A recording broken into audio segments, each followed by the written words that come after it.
जय हिंद। एक और यूनिवर्सिटी सेंट्रल जो कि है पीएचडी के इंटरव्यू का रिजल्ट आया है वेबसाइट पर 26 अप्रैल को।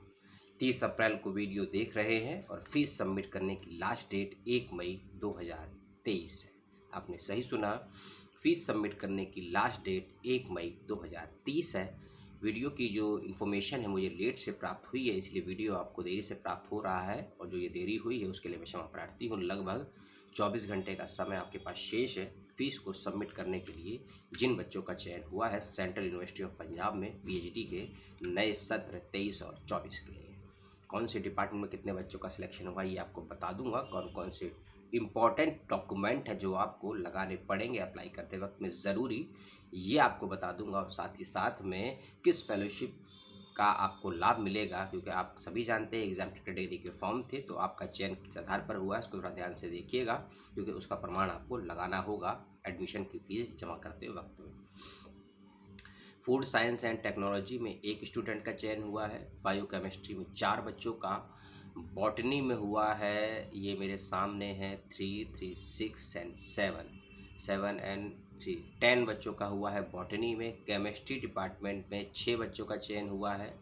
कंप्यूटेशनल फिजिक्स में एक स्टूडेंट्स का, थ्योरेटिकल एंड कंप्यूटेशनल केमिस्ट्री में एक स्टूडेंट्स का हुआ है। बायोनॉमिक स्टडीज़, सॉरी हाँ बायोनॉमिक स्टडीज़ ही है, मैं एक बार फिर से कंफर्म कर लूँ, इकोनॉमिक्स स्टडीज़, सॉरी माफ़ कीजिएगा, इकोनॉमिक्स स्टडीज़ में 6 बच्चों का सिलेक्शन हुआ है। एजुकेशन में 5 बच्चों का, इंग्लिश में 3, एनवायरमेंटल साइंस एंड टेक्नोलॉजी में 3 स्टूडेंट्स का सिलेक्शन हुआ है, कॉमर्स में 1 का सिलेक्शन हुआ है, जियोग्राफी में 5 बच्चों का सिलेक्शन हुआ है, जियोलॉजी में 2 बच्चों का, हिंदी में 3 बच्चों का सिलेक्शन हुआ है, हिस्ट्री में 2 स्टूडेंट्स का।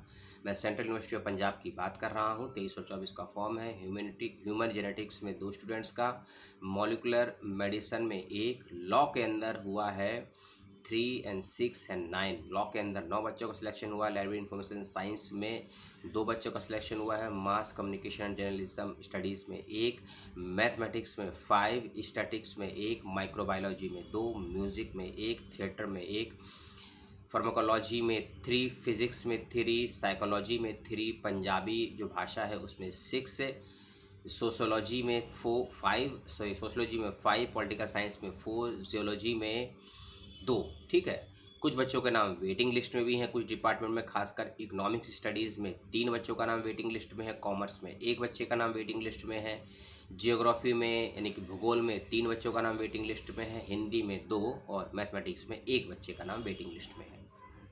जिन बच्चों का चयन हुआ है उनको बहुत बहुत शुभकामनाएं, और यदि बताना चाहे कमेंट बॉक्स में तो बताइएगा आपका चयन किस विभाग में हुआ है। ठीक है, ये तो है लिस्ट। दूसरी बात कि फीस सबमिट करने का लिंक मैं डिस्क्रिप्शन बॉक्स में दे दूंगा, वेबसाइट पर दिया गया है।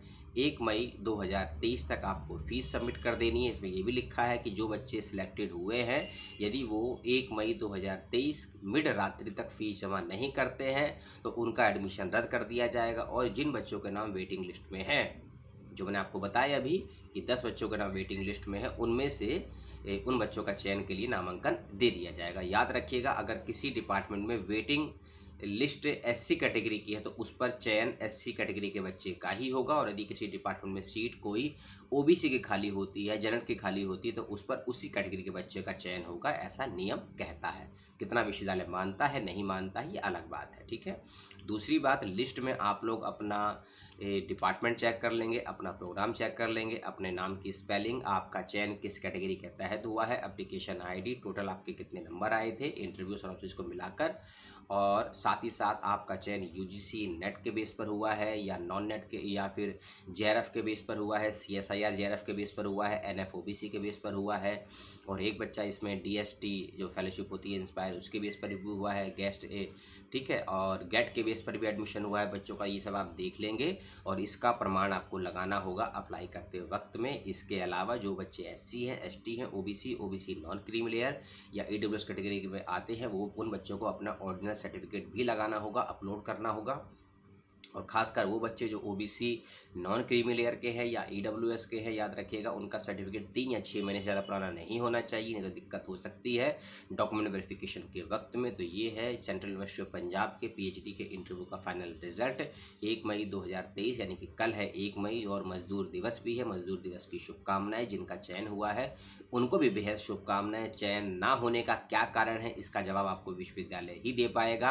अपना आंकलन स्वयं कीजिए, इंट्रोस्पेक्शन अगर अपना करेंगे, आत्मालोचन, तो आपको जवाब मिल जाएगा। अगले वीडियो में किसी और यूनिवर्सिटी की आपसे बातचीत करूंगा। तब तक के लिए अपनों का ख्याल रखिएगा। अपनी उलझनों, अपने सवालों, अपनी जिज्ञासाओं, अपने डाउट को कमेंट बॉक्स में भेज दीजिएगा, और शिक्षकों और पुस्तकों का भी ख्याल रखिएगा। मुझे विदा दीजिए। आपने अपना समय दिया, इंटरनेट का डेटा खर्च किया, उसके लिए बहुत बहुत शुभकामनाएं। जय हिंद, जय सलाम, और पुनः आपको पूर्व संध्या पर मजदूर दिवस की बहुत बहुत शुभकामनाएं। जय हिंद।